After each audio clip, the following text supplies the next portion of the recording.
12, 6 on the dot. It says 6 on the dot. I'd like to call this meeting to order. Roll call, please.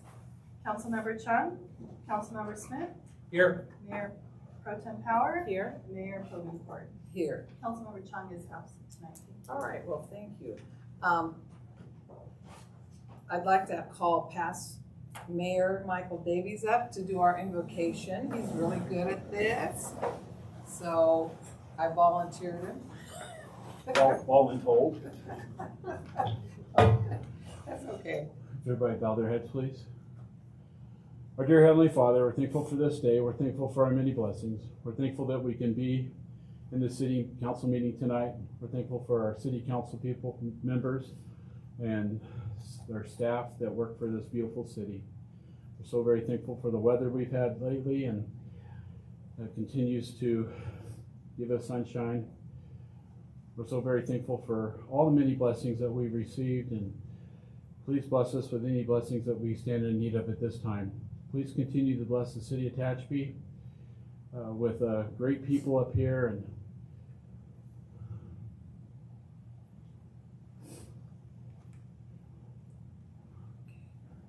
thankful to be a part of it for the last 7 years.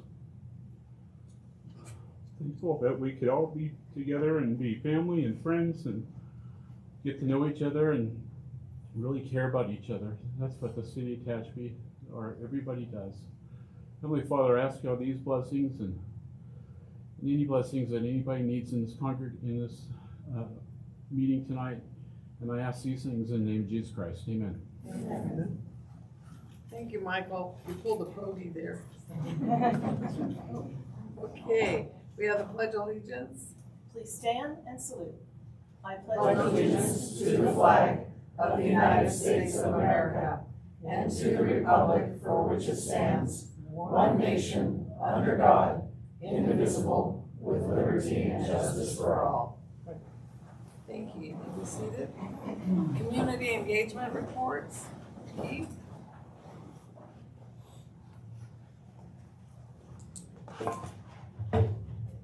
Good evening, Mayor Pogensport, Council.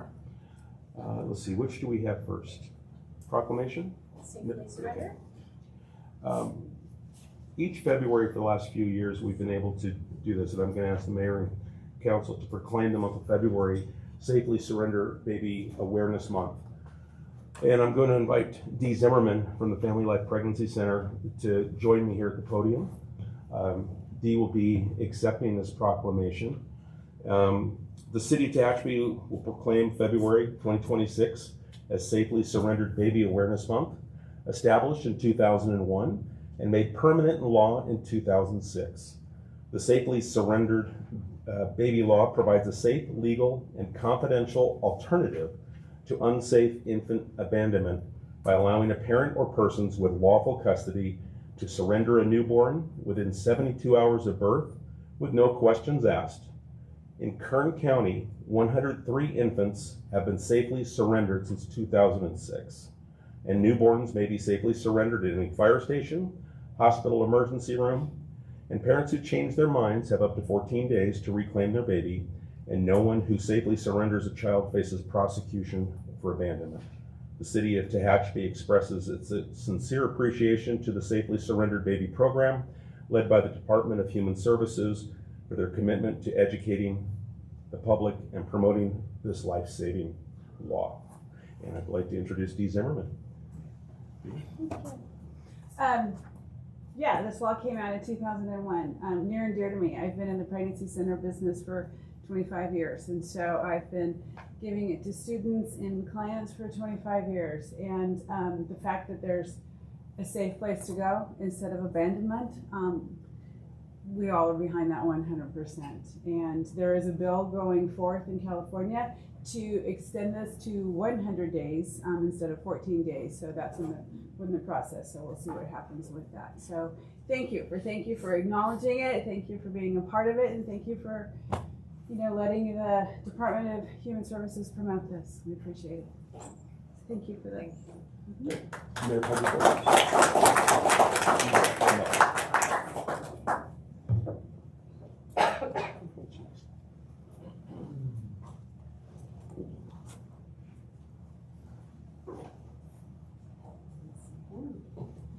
Okie dokie.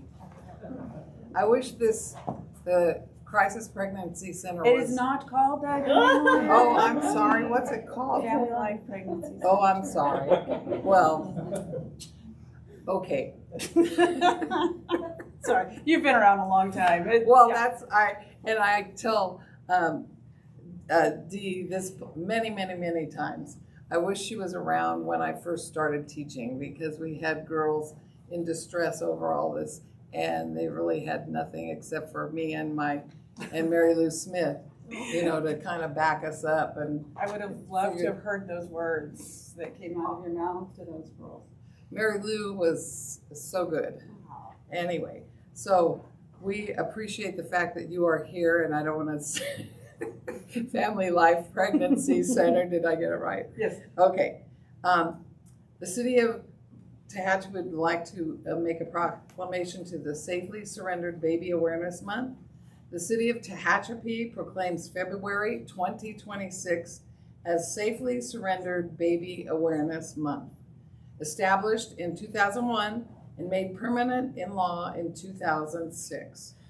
The Safely Surrendered Baby Law provides a safe, legal, and confidential alternative to unsafe infant abandonment by allowing a parent or person with lawful custody to surrender a newborn within 72 hours of birth with no questions asked. In Kern County, 103 infants have been safely surrendered since 2006, and newborns may be safely surrendered at any fire station or hospital emergency room. Parents who change their minds have up to 14 days to reclaim their baby, and no one who safely surrenders a child faces prosecution for abandonment. The city of Tehachapi expresses its sincere appreciation to the Safely Surrendered Baby program led by the Department of Human Services for their commitment to educating the public and promoting life-saving law. And like I said, we really appreciate that, because I know how hard it was back in the day. Yeah. All right. 3, 2, 1. Thank you. Thank you. Thank you. Thank you. Thanks for everything. You bet. Appreciate it. You bet. Thank you.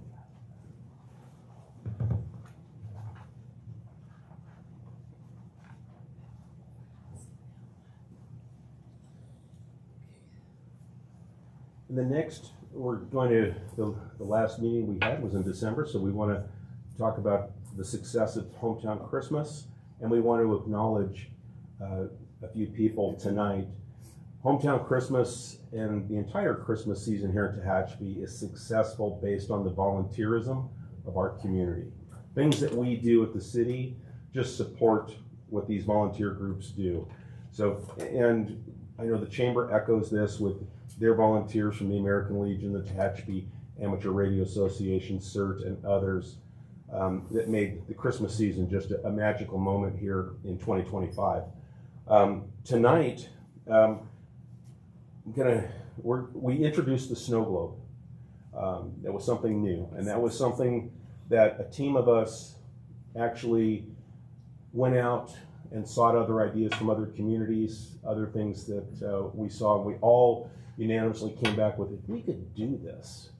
And the creative team that was assembled was able to put it together. So special thanks to the Tehachapi Sign Company with their ability to manufacture such an incredible work of art, and then Make Art Tehachapi.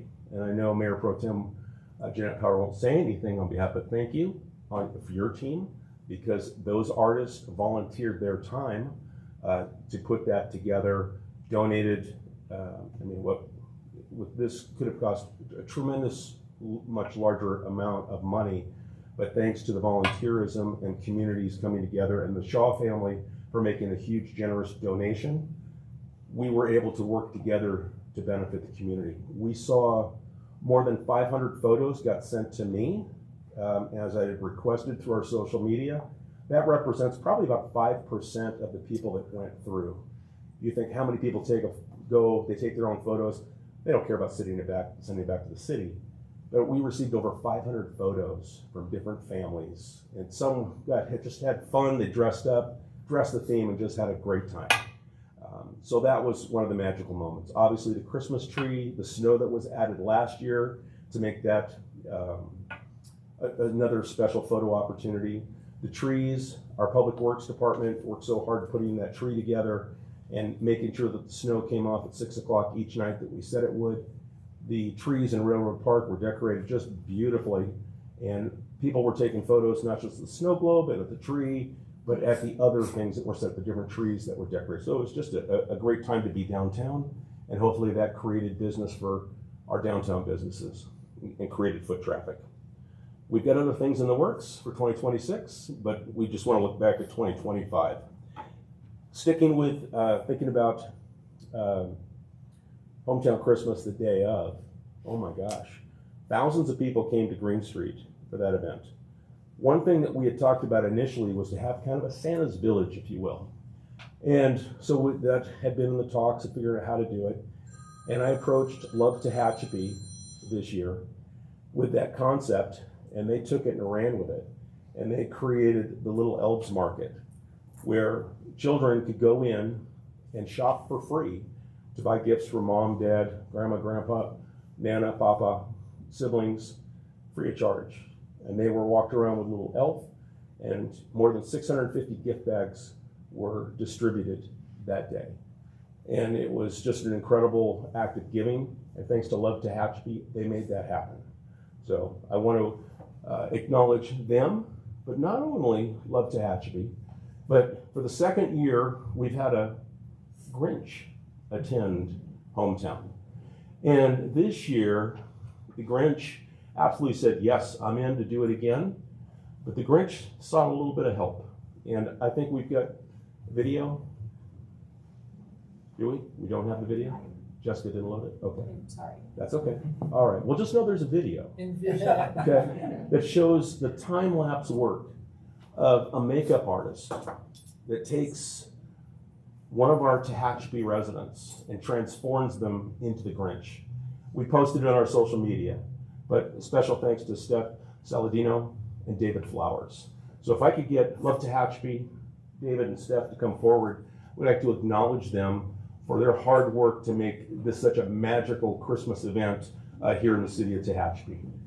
I think a nice round of applause is probably in order. You guys are incredible. And Mayor Falkencourt, if you wouldn't mind.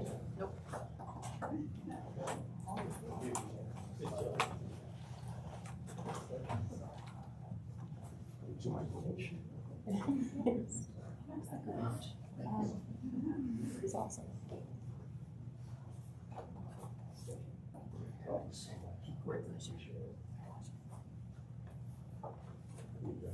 Oh, thank you so much. Did you want to read Take- that? No, I did it through what I kind of shared. What we'll do is we'll take maybe some individuals and let's start with a group shot. Yeah.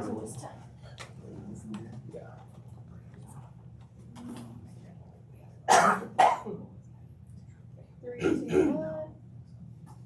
Perfect. Would you go? Oh, yeah, of course. 3,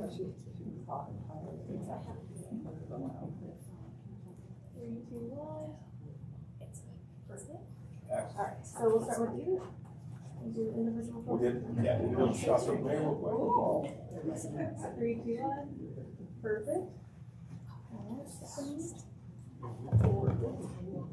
And I would be remiss not to mention that the other special part that took place was Mr. and Mrs. Claus. Michael Davies and Lynette Davies.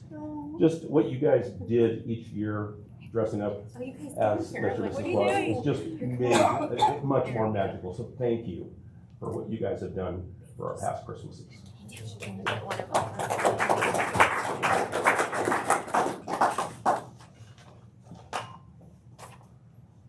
2, 1.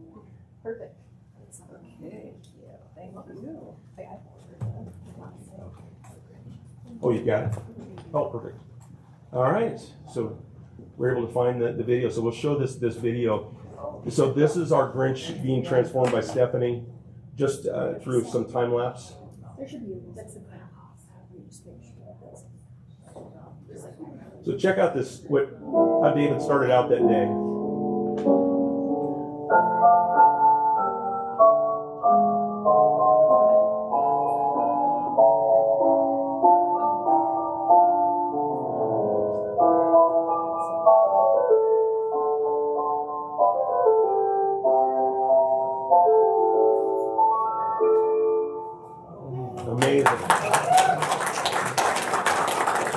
90 minutes or what was the time? Was it about 90? 90 Yeah. minutes to 2 hours? Wow. Yeah, 2 hours. So Roll with all that. 20 seconds depicted at 2 hours worth of work. And how long did it take, Rob?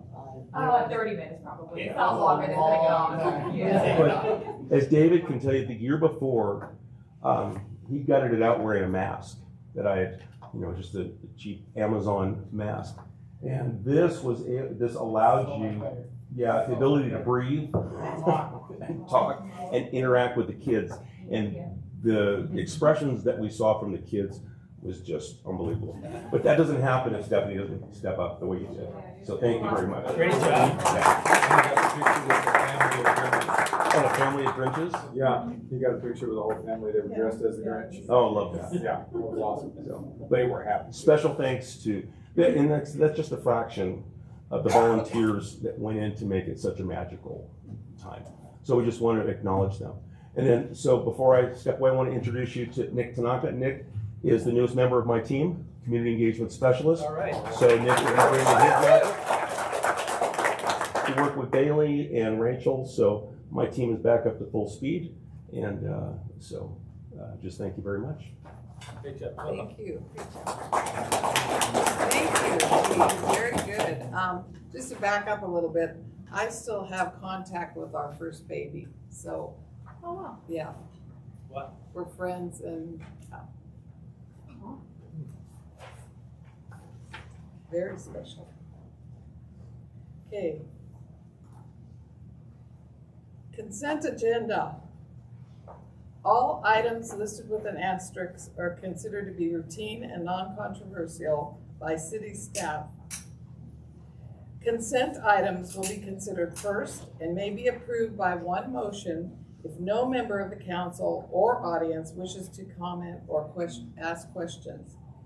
If comment or discussion is desired by anyone, the item will be removed from the consent agenda and will be considered in listed sequence with an opportunity for any member of the public to address the city council concerning the item before action is taken. Staff recommendations are shown in caps.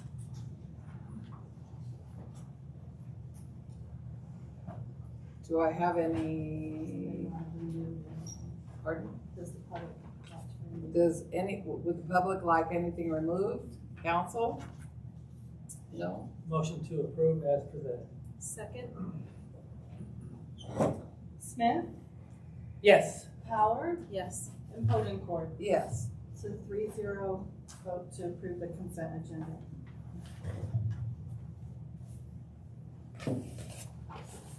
Do we have any public comment? We do have James Willem would like to speak. You can come up to the podium.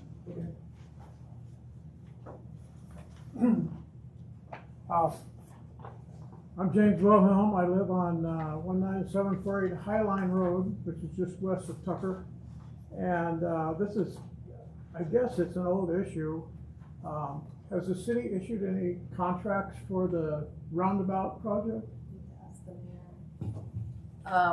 We've discussed it No. and we have not. Okay, well, what I want to say, I have a copy here. I'll give it to you. Comments I'm going to make.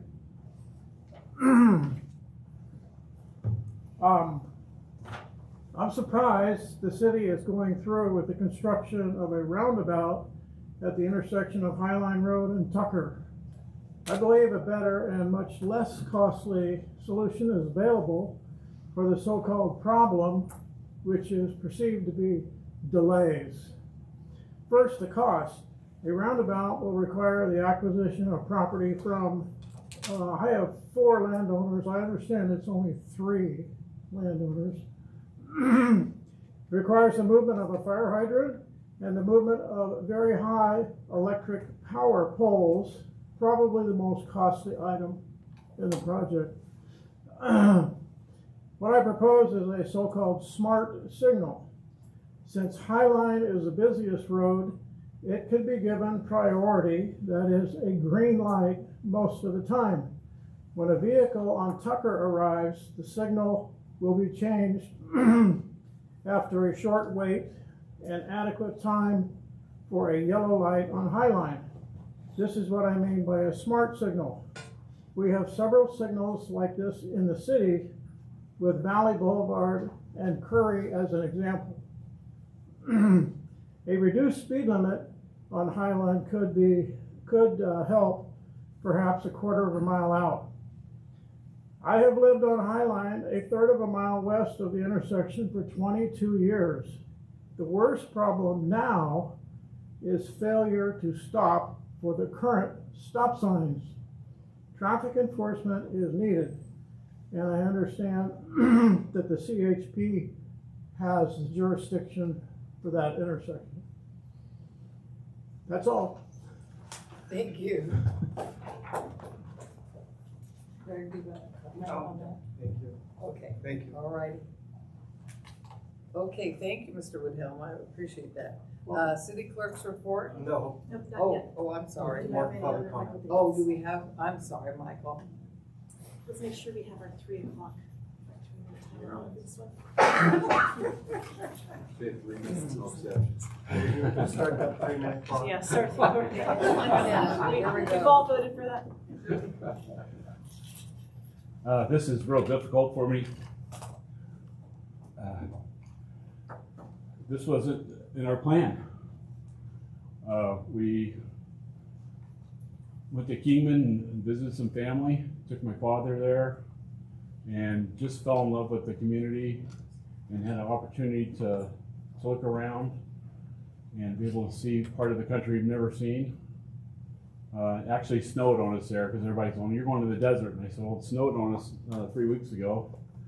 So we looked at some houses and we found a house that will fit, my father and Lynette and I. And we prayed about it, and I always say Heavenly Father guides us in strange ways. He guided me to city council. So it's been amazing. I've had so many positive things happen. It's made me grow in my, political has made me grown. Never been afraid to talk, but now it's never. But I just want to thank everybody, Mr. Garrett, all the staff at the City Hall, and how much they worked with me when I first started this 8 years ago. Went through 3 elections. I tell you what, it was amazing. I learned a lot. We both learned a lot. It's still his gig, not mine. I will remember this my whole life.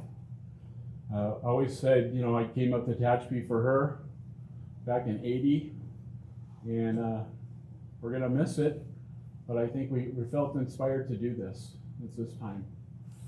So if you're ever in Kingman, we have plenty of room. Come see us.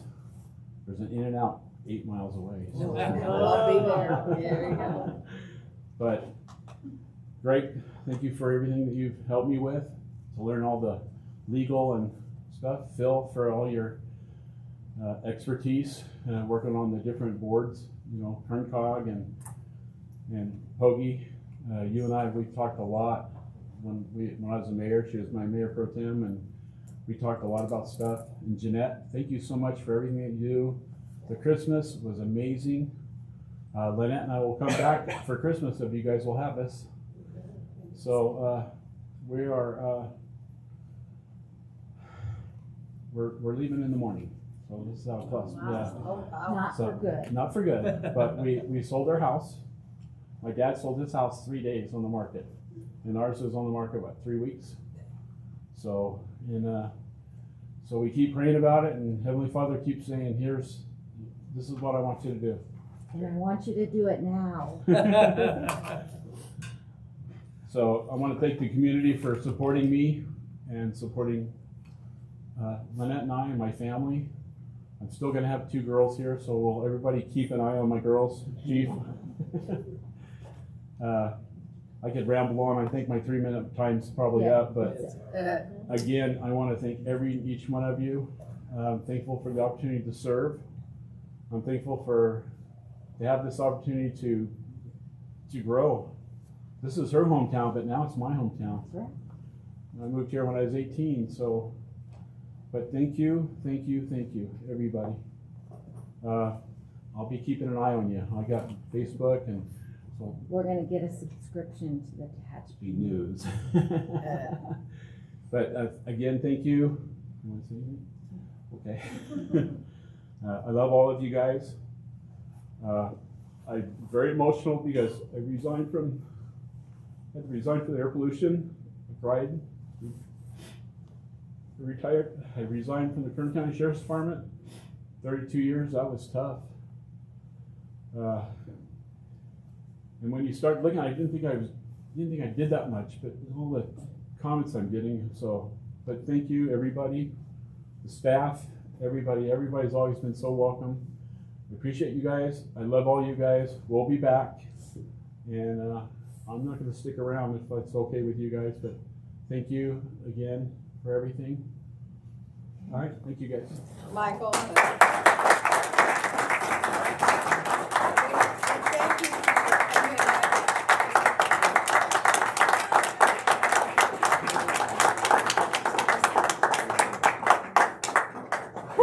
Okay, Michael, thank you for your commitment and service to our city. I mean, you've done much more than just city council. Oh, you're doing a podium. Okay, thank God. I'm not the only one. Thank you, Lynette, for the support too. I know it takes two. Thank you. And you picked up the slack one when necessary. Yes. That's a lot. Thank you, sir. Thank you, Keith.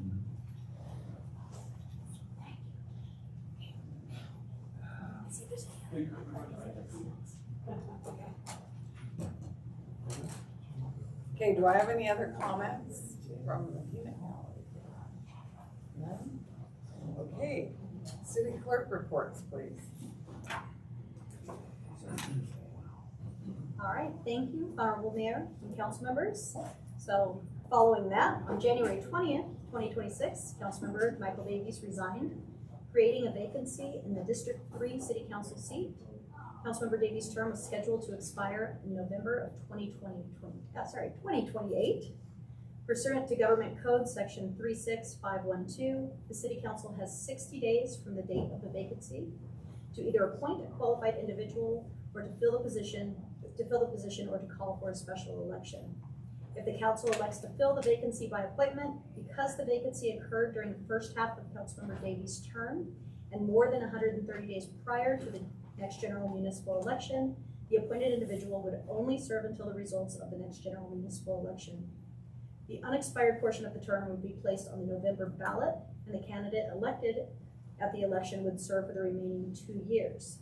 If the council chooses instead to call a special election, the election will be conducted at the next regular election on November 3rd, 2026. The District 3 seat would remain vacant until the election results are certified.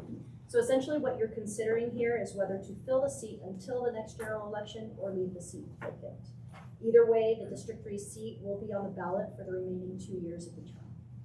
So with that said, the recommendation is that council directs staff to publish a notice of intention to fill a vacancy and initiate the appointment process to fill the District 3 City Council seat.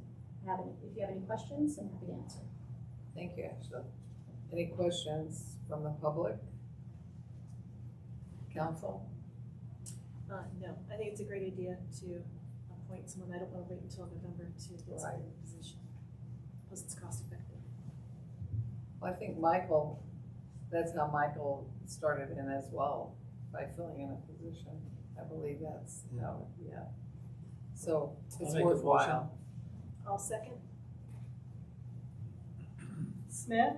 Yes. Power? Yes. And Pogencourt? Yes. So 3-0 vote to approve. Okay, we have development services reports. Don? Thank you, Madam Mayor and council members. Really excited to bring this item to you tonight. This is a new project that we have.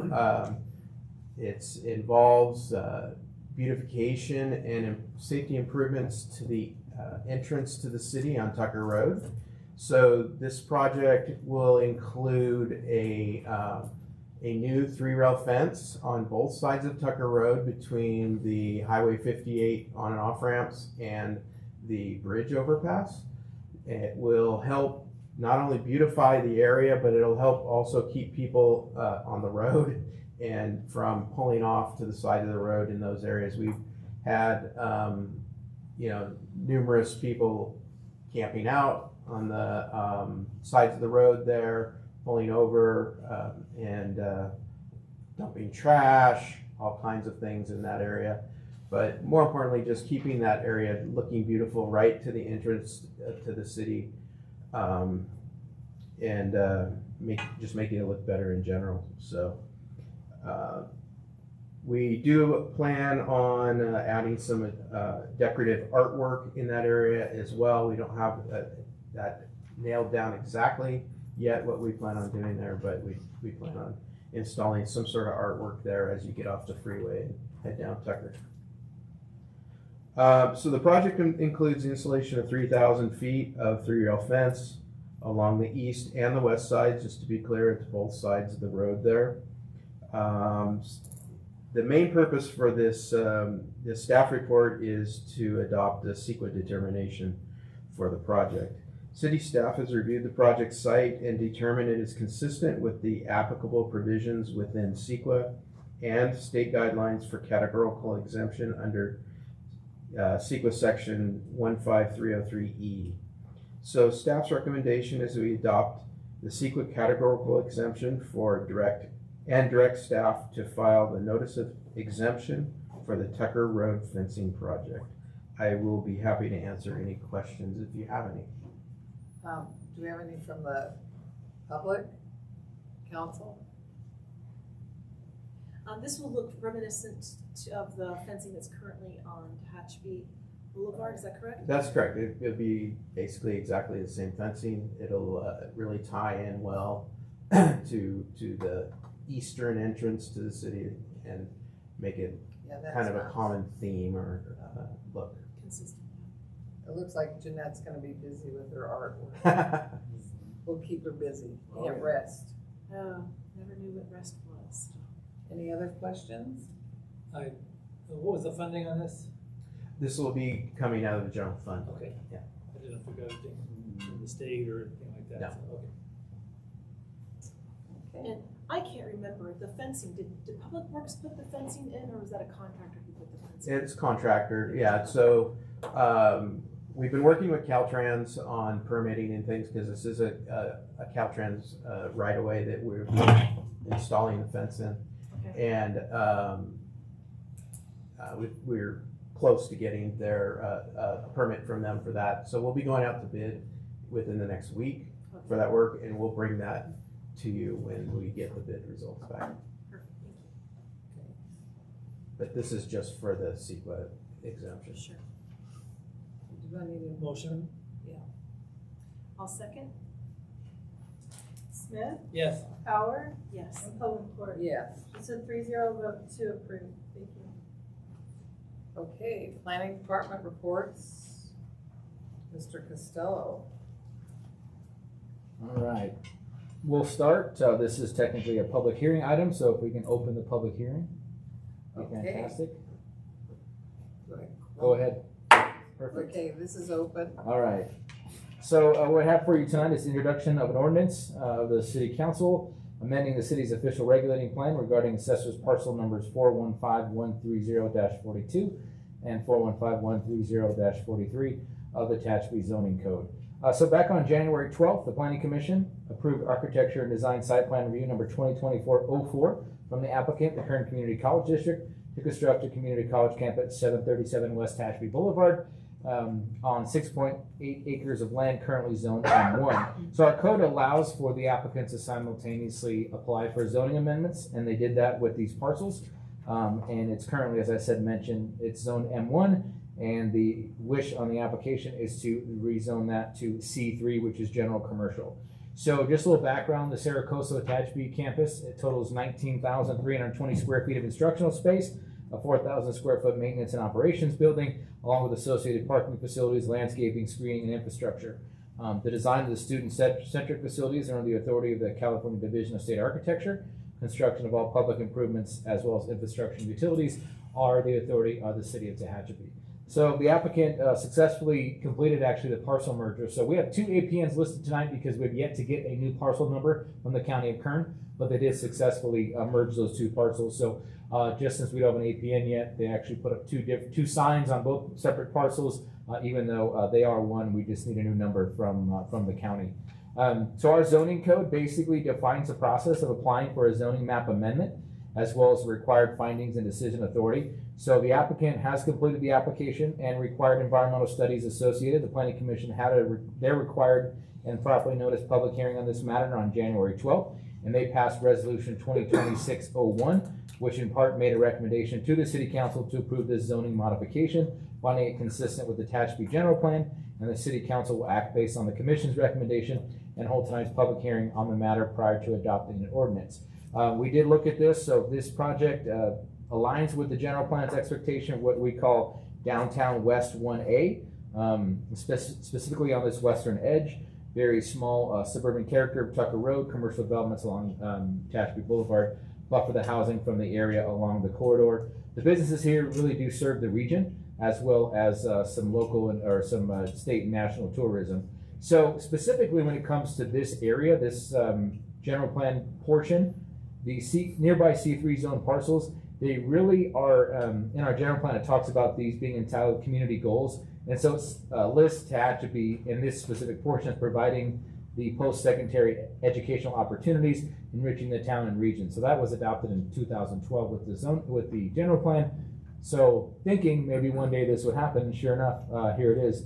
And so this is the perfect spot for that. The permanent campus owned by the Kern Community College District and operated by Sarah Costa Community College, it would meet that goal of the general plan, and modifying the zone from M1 light industrial to C3 general commercial also achieves the initiatives of the general plan. The 18 SPNR for this project was also evaluated by the Planning Commission using the C3 development standards from the Tehachapi zoning code. Real quick on environmental, this environmental document was done as part of the project as a whole. So the rezoning was included in the initial study and mitigated negative declaration. The lead agency was the Kern Community College District in this project as a government entity. So they prepared the environmental documents in compliance with CEQA and the zone amendment for this project. The initial study and mitigated negative declaration was prepared and circulated for public review by Kern Community College District. They had a public hearing on the ISMND on November 18, 2025 during the regular meeting of the Board of Trustees. They did not receive any comments regarding the document, and a notice of determination was filed with the State Office of Planning and the Kern County Clerk's Office. As a responsible agency, city staff reviewed the project under the circulated ISMND and agrees with the filing of the notice of determination by KCCD. So public notices went out tonight for this item, along with the ordinance summary in the Tehachapi News, and of course the signage that was posted on the site itself, advertising both tonight's introduction and the potential adoption in the next meeting here in the month of February. So the recommendation tonight is to approve the first reading and introduction by title only of an ordinance of the City Council of the City of Tehachapi amending the city's official regulating plan regarding assessors parcel numbers 415130-42 and 415130-43 of the Tehachapi zoning code. And I'd be happy to answer any questions.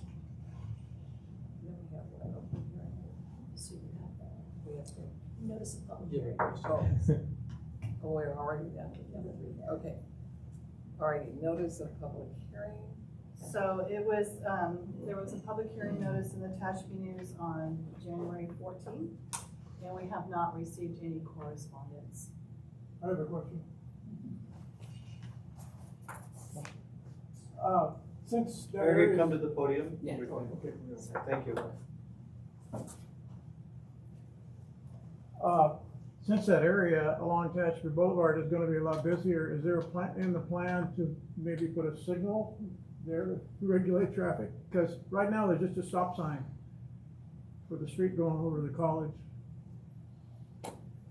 I can't comment to that. Greg? Corey. Corey. Oh, I'm sorry. Yeah. There's a plan. So as part of this project does include street improvements, so curb gutter sidewalks. Currently, the sidewalk ends at the storage facility, well, the old concrete facility next door. and then kind of ends for a large gap and picks up in front of this and that home decor. So they will be doing that street improvement. They're not putting in a signal yet. However, they're paying into traffic mitigation fees to pay into our program. So there will be potentially, as they build and others build around them, there could potentially be a signalized intersection at Mountain View that is part of it, as well as even something down as far as goes down to Mulberry and even at Mill Street. So they'll pay their fair share into it. There won't be as busy. This site will only serve about 300-ish students and not really all at the same time. They'll be in and out, different classes, late in the evening. So it's not like a regular, think Bakersfield College, right? It's a parking nightmare and there's 3,000, 4,000 students on campus. That's not the case here.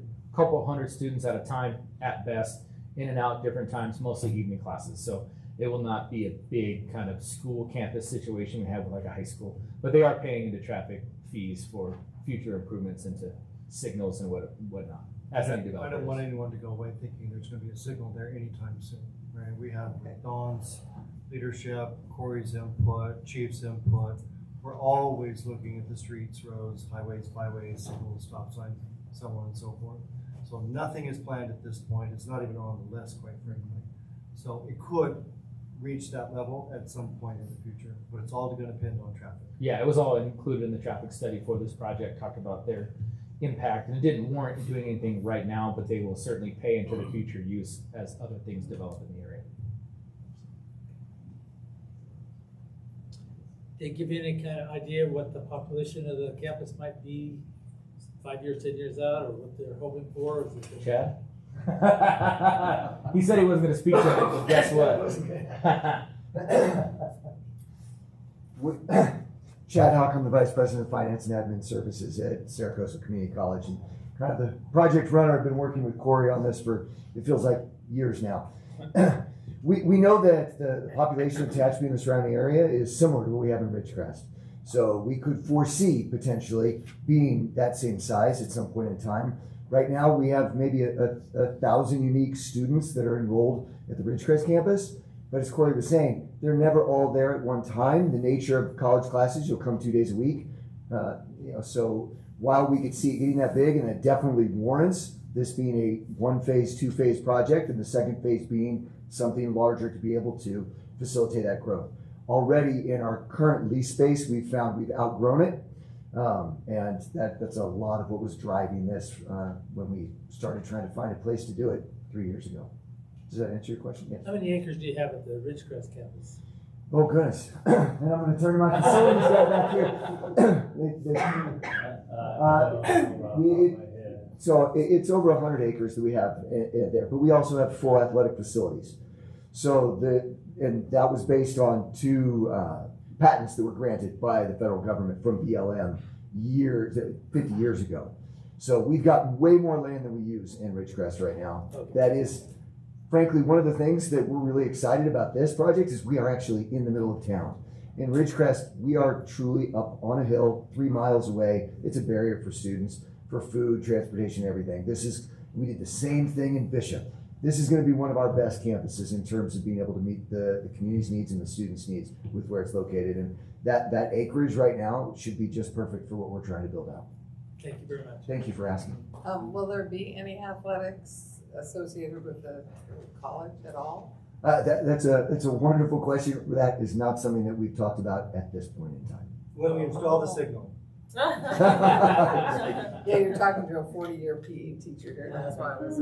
I love that. Well, if I may, we have a kinesiology degree, and that is something that we do try and offer the classes to be able to meet that degree. That's part of one of the transfer degrees, so general education. So we do that, but in terms of the athletics, that's a much larger investment in terms of just facilities alone. Right. Well, that's what I was wondering. I don't know if they have enough room for something like that. No, not right now, but when I need to, I'll find Corey and we'll work on it again. I think the location's fantastic. It's right near a public bus stop. It's within local restaurants. It's within a walking distance of shopping. So it's in a fantastic location. I think it's a true benefit to our community. Thank you. We were very excited when we had that, when we successfully purchased it, which was its own adventure. So. We're very excited and blessed to have Saracosa putting down real roots in our community rather than leasing property. This is a big deal. They're spending real money on So, Well, very, Very much appreciative. welcome. Oh, yeah. Thank you. Our children benefit, my granddaughter did, it's great, and the high school kids all benefit. Our entire We didn't have that availability when I was in high school in early days. So it's really appreciated. Thank you all very much. Thank you. Okay, do I have any public comment? Okay. Okay, I need to close the hearing. Council comments? I think we've said it, it's gonna be a great addition to the community, and we're welcome arms. Okay, I need a motion then, is that correct? Motion to introduce the ordinance. Okay, I need a To motion approve to the first enter. reading and introduction by title. Thank you. I'll make the motion. Second, Smith, yes. Howard, Yes. and Pokencourt. Yes. It's a 3-0 vote to approve the first reading. Thank you. Thank you. Thank you. Thank you, Corey. Okay, city manager report? Thank you. Maybe Corey, you can come back up to the podium. We switch notes. Hold on, let me switch notes. There you go. Let's talk trash. Yeah, Oh. there are some changes Yes. that are happening at the Tehachapi landfill that we were just notified of, actually late last week.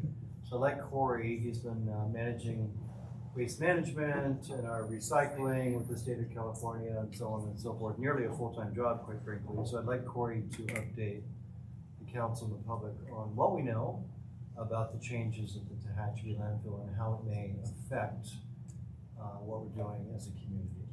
Yeah, so you all might have seen the press release the county put out on Friday. I believe we shared it in regards to transitioning the Tehachapi landfill from a landfill to a basically a transfer station. And so we always knew, at least I always knew, going as we got closer, dealing with the state, dealing with WM, capacity in landfills, you can only bury so much garbage, and the state doesn't let you build new landfills. It's just not happening.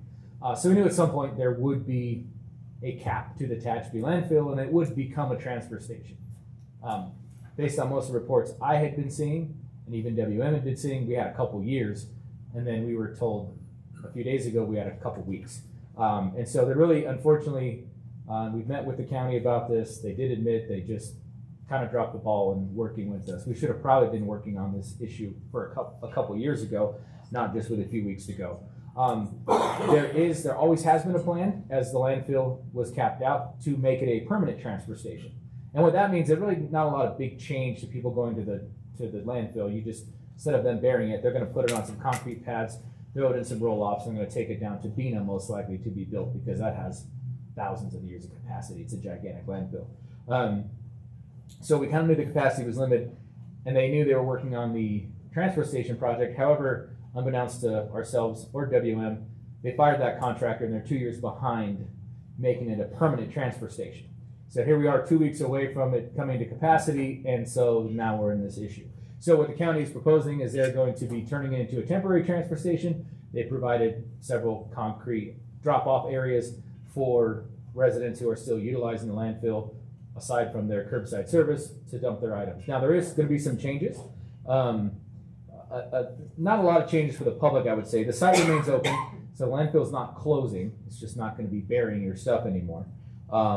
The recycle center area stays the same, so if you go to drop off cardboard, aluminum, scrap metal, you name it, everything will stay the same. You'll still get diverted to the diversion area.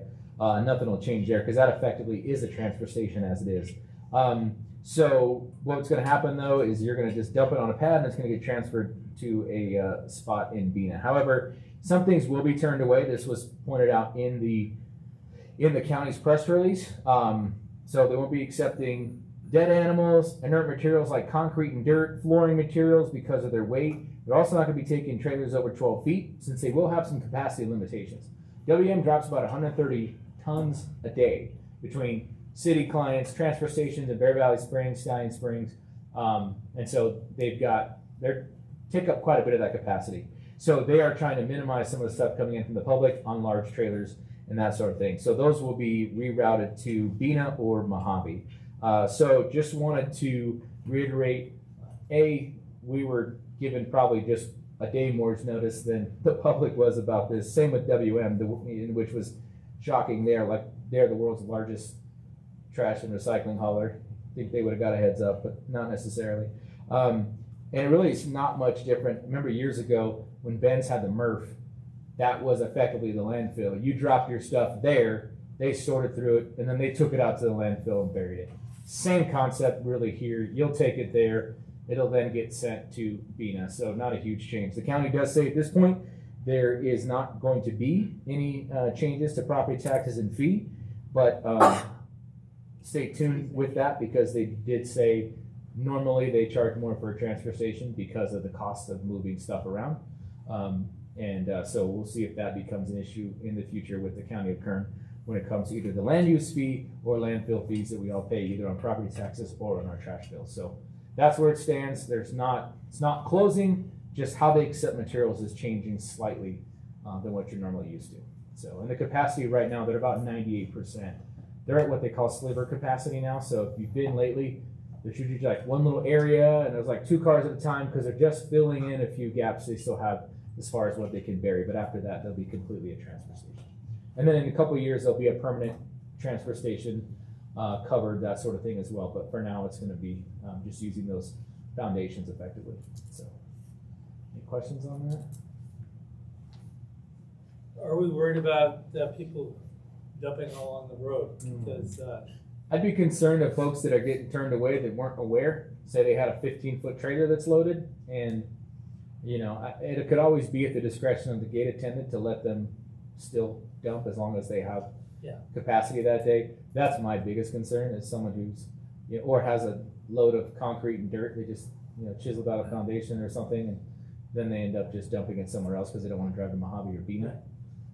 So hopefully the communication is out there enough to let folks know that this, these materials, some of these materials won't be accepted anymore, and these large loads from either residents or even some commercial businesses that aren't necessarily haulers, they won't be accepting that stuff and sending you somewhere else with more capacity. We are concerned about that, Mr. Smith. And we had a meeting with Supervisor Pradier to discuss all of the elements that were just presented and many others in regards to this. So we'll be monitoring it. I know Key and his team have pushed out some information. We will continue to do that for the residents of the city and the community as we learn more. So Stallion Springs has a transfer station? Correct, yeah. Bear Valley? Yeah, they have one as well, yeah. Okay, they're a smaller size, obviously. Yeah, and eventually, like when they build the permanent transfer station, ours will be similar. You'll have roll-offs there'll be concrete platform and the roll-offs will be lower and you just throw everything in there. You're putting it into the right now it's going to get dumped and then clamshell scoops and then put for transport. When it's all said and done, those will actually be below grade. You can dump and then easily they load them up and take them off to the, so it'll be a couple years before that's finished. But that's what it will effectively kind of look like that, but those will be below grade.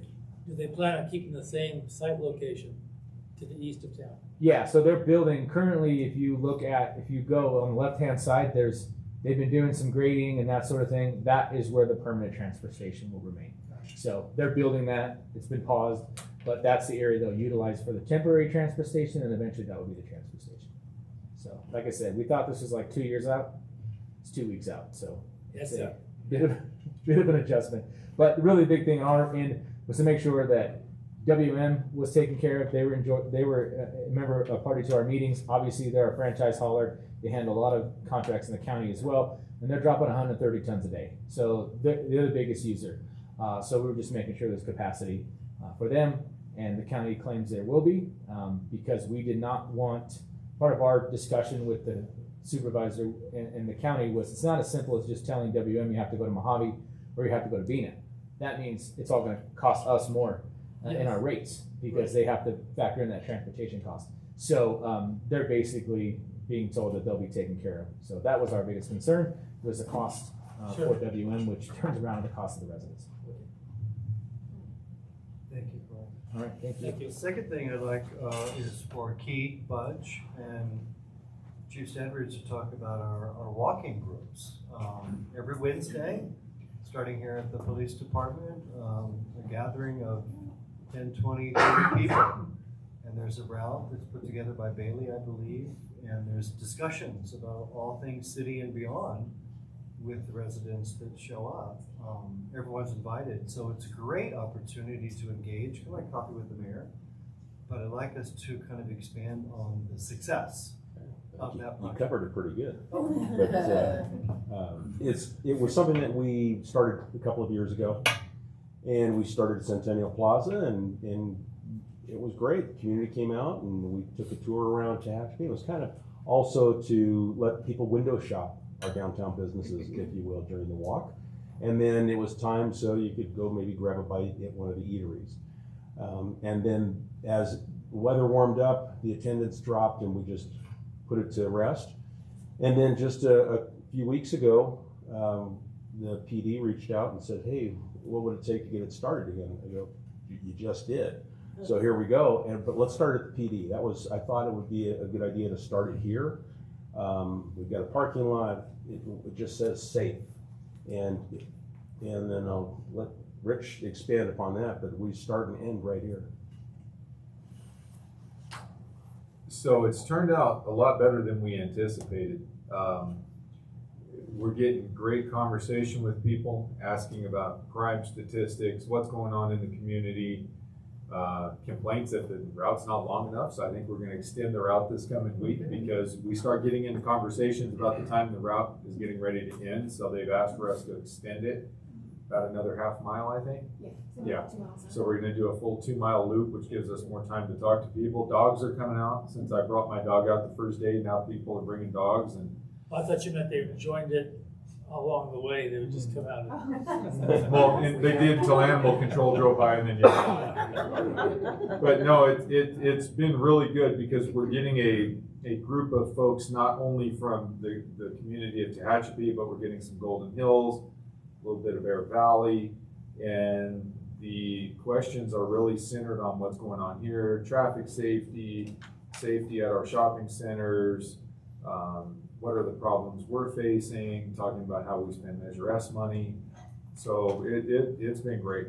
So I start talking and I end talking, and I usually get stopped with 3 or 4 people for about another extra 20 minutes before we go inside. So it's having the exact effect that we want it to. And we've had a lot of new residents to our community attend and go, I've been wanting to walk, I don't know anyone. So they've actually used this as a social gathering. So having it here at the PD sent out that kind of sense of safety, and it's a great place for everyone to come together and ask questions.